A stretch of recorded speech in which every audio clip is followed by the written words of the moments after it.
This is where we're not just looking for missing facts and figures.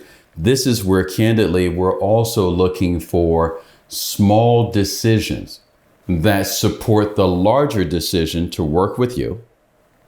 But before we get to that major decision, particularly with a new prospect or new relationship, we want to make sure before we make a recommendation that there's certain data that we have so that it doesn't become an objection or a real meaningful block to us being able to work with the person.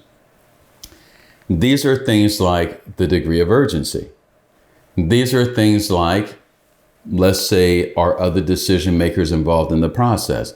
This is the person's decision-making process itself.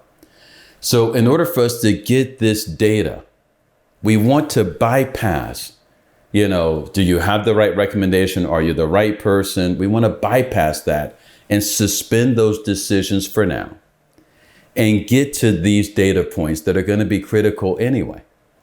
So we begin by using language like suppose, if, picture, imagine. So we might say, suppose you found the right advisor, or suppose I made the right recommendation.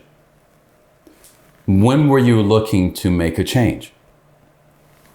Imagine that you had the right solution. I'm curious, who else is involved in the decision-making process? Picture that you have the right advisor, you have the right solution.